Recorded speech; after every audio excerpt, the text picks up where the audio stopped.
When was the last time we did an LP of a game that had this little of an introduction? It's been a while. Hello everyone and welcome to Let's Play Castlevania Circle of the Moon.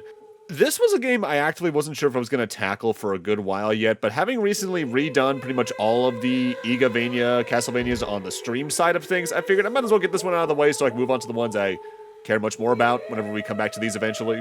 Like Symphony of the Night and pretty much every other entry in this genre for the franchise, you do get a name entry screen here, and your name can change what mode you're playing, but we're going to be playing with pretty much just the basic mode, so we're going to name it after the protagonist, Nathan.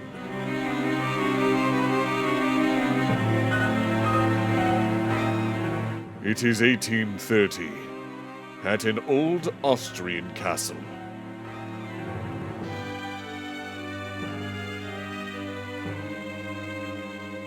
From the worshippers of chaos, rise the plea for the return of the Lord of Darkness.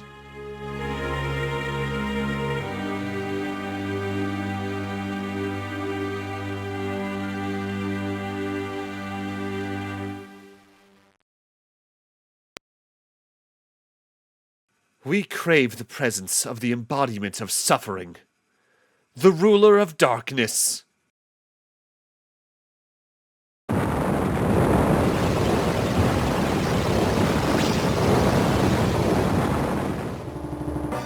I have waited for this moment. To be awake again. To bask in darkness and feel the moonlight within. Count Dracula, I am honored to be in your presence. Indeed, though I lack my full power. We are preparing the rite to replenish your power. Stop! You cannot be allowed to taint the world. I remember. You were one of the vampire killers that sealed me. You've aged. It is our duty to see you banished. Amusing. To use my nemesis' life to return my power. I have no use for children. Be gone! Hugh! Nathan! Master! Father!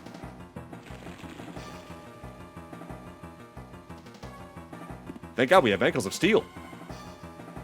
Huh. No creatures around here. Hugh, are you okay? Yeah, we were just brushed aside and ignored. We have to find Master. I'll go. He's my father. Nathan, you'll be in the way. Just get out of here. I want to find Master as much as anybody. Just rude, Hugh, god dang. So getting into the game, let's first talk about how Nathan controls.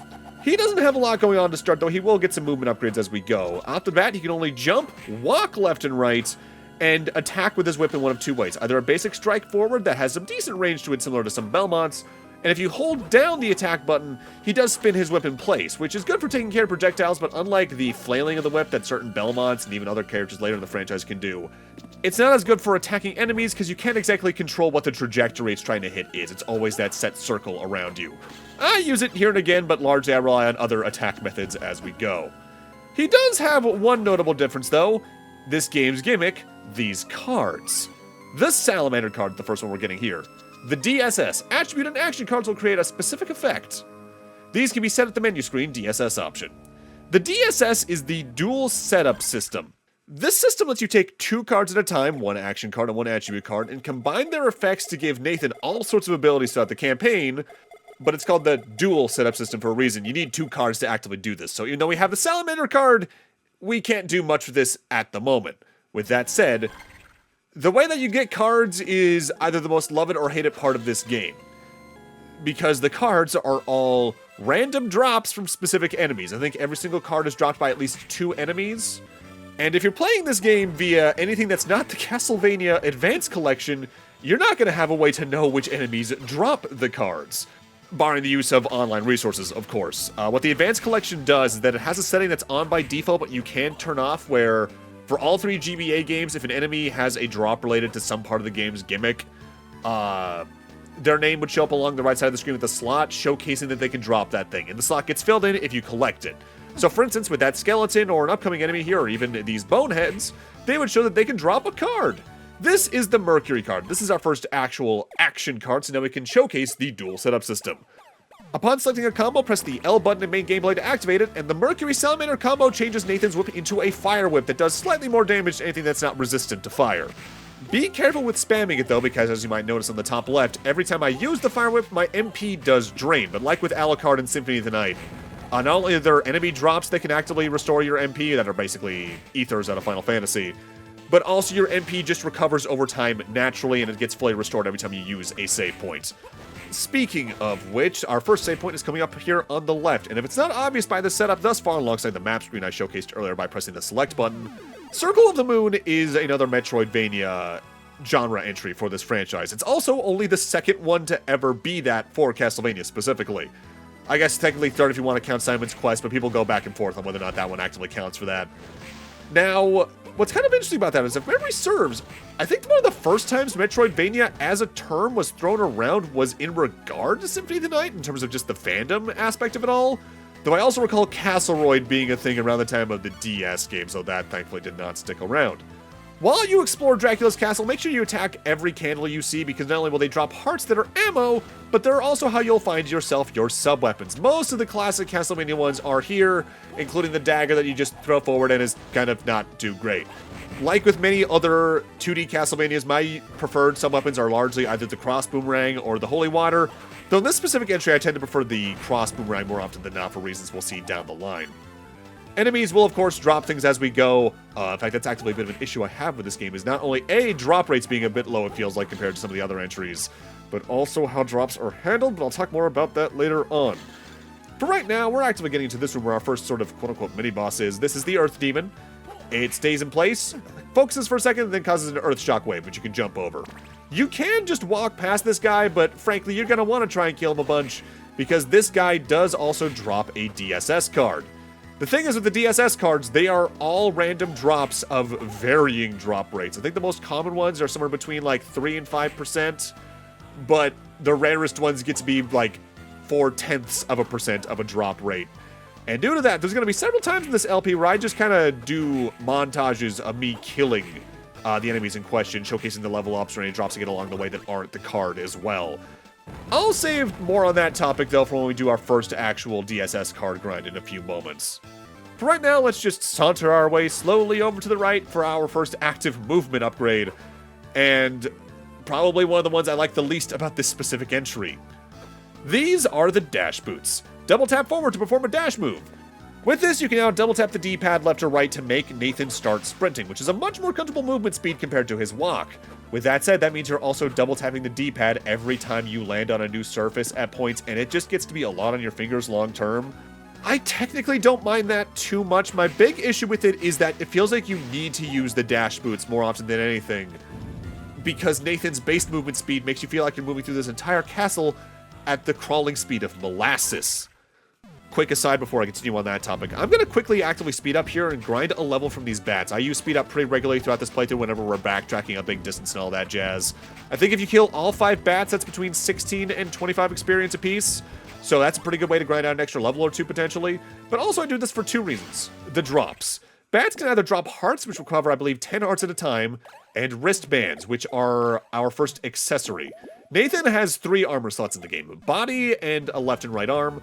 You can stack the same item on both arms if you want to, and the wristbands are a decent strength upgrade for this point in the game, which means I can grind out things a little more easily. I also am now going on my way to grind another level from this same Earth Demon, just because the extra strength I have means I can actively kill it a little more quickly, and every bit of experience goes a long way in this game. So going back to the dash boots, I think the big issue with them in this game to me is how early they're placed, alongside just how slow Nathan is to start, making it feel like it's more what you're meant to be doing the entire game rather than a neat little bonus. And the thing is, there's precedent for what I'm talking about here. Namely, the dash boots existed in one game prior to this, Symphony of the Night's Sega Saturn release. They were planned for the original PlayStation 1 release, I believe, but they just couldn't make it in time. But in the Sega Saturn release, when you're on the way into the final third of the game, they just give them to you free in a cutscene. And they're a nice bonus to make that last third feel less tedious than it can be in the PlayStation release. If the dash boots were later in the game and Nathan moved maybe even like 1.5 to twice his current base walking speed by default, these wouldn't feel nearly as awkward to play with in the game in my eyes. Now, along the way, as we saw a moment ago, farming this Earth Demon did give me its other drop, not the card quite yet, unfortunately, namely the Magic Gauntlet. Equipping that to one of Nathan's 2 arm slots will boost his intellect by 10. And given that intellect actively is what determines the speed at which your MP recovers, that's pretty good to have in early game because that might be an extra recovery for the Fire Whip you can get along the way.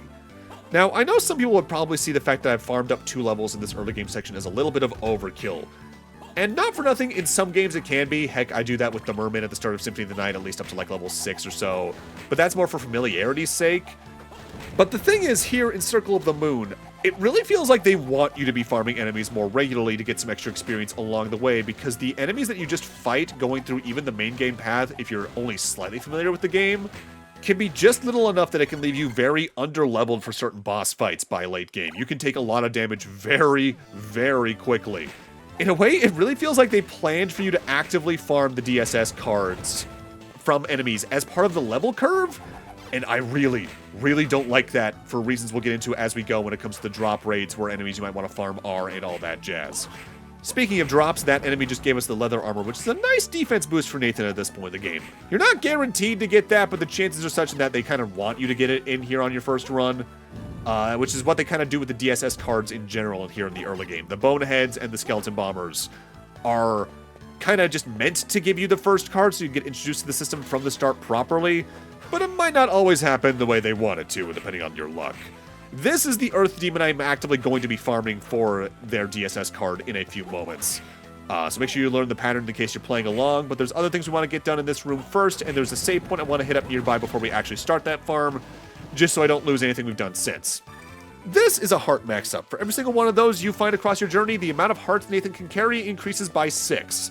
Though not for nothing, it's not the only way you can raise your heart totals. Specifically, I think for every single time Nathan levels up, the amount of hearts he can carry increases by 2. At least it does on this mode. I think on one of the other gameplay modes, it can increase by a little higher. I'll talk more about what I mean by that decently later into the LP. I'm going to come over here and attack this wall, though, to open up our first secret passage. Like Symphony of the Night, there are several of these hidden throughout the castle that contain some helpful things for you along the way, like an MP max increase. Each one of those we find will increase Nathan's MP by 10, which is much more useful to me than the heart max up, at least in early game. Now, the thing is about finding hidden walls in this game, alongside most of the franchise, really, is that you kind of just gotta feel it out.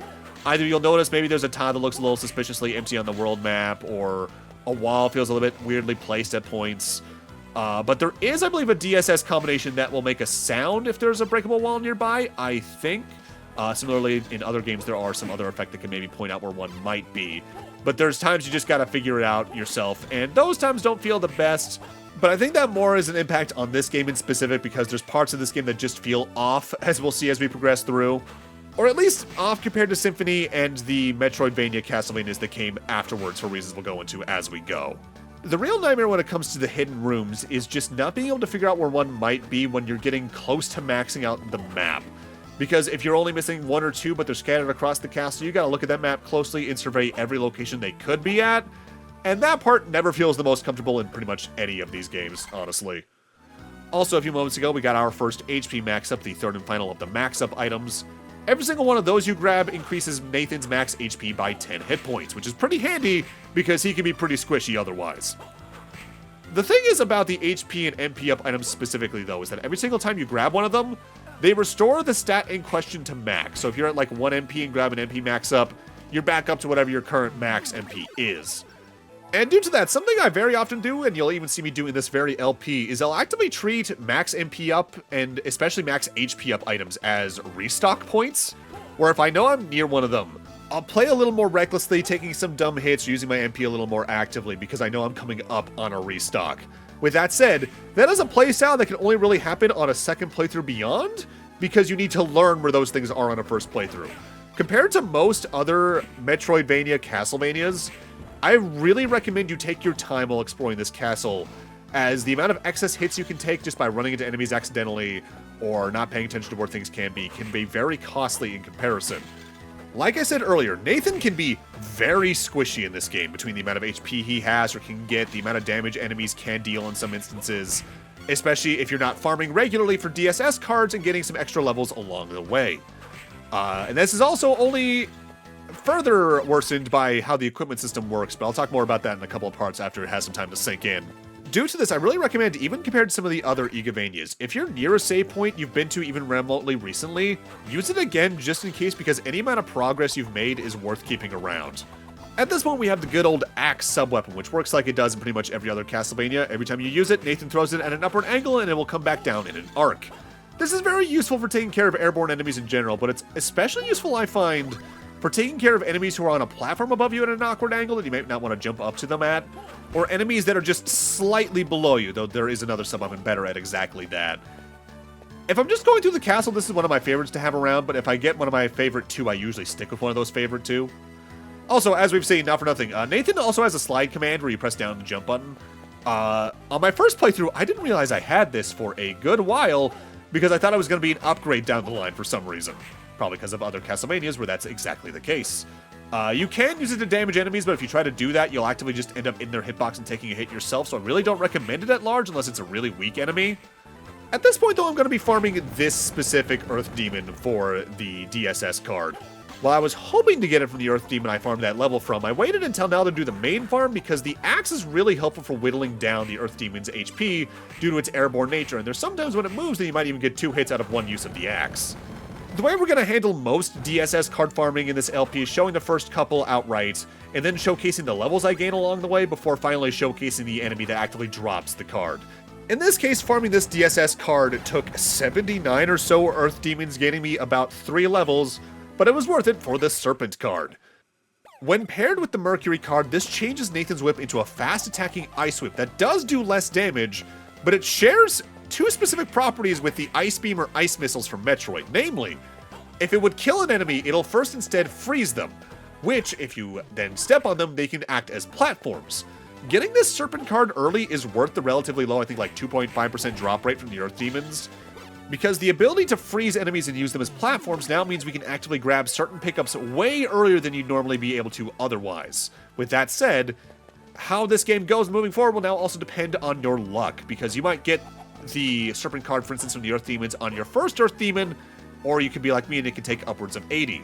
Those excess levels are what can really make or break your experience here in the worst feeling way possible, honestly, because again, this game's level curve doesn't exactly feel the greatest. At this point, though, now that we have 2 attribute cards, how the DSS system works is a little more clear. Namely, the action cards dictate what the effect will be in question upon Nathan's moveset. Meanwhile, the attribute cards are the element that effect will take. The Mercury action card, for instance, will always change Nathan's whip into some new version of itself based on the element in question, hence the Fire Whip or the Ice Whip. With that said, not all DSS combos are created equal in one way or another. There are some that just aren't that useful, and there's also some that aren't exactly preferred by some, but loved by others. You really just gotta experiment with it, which is kind of a key thing to this game in general.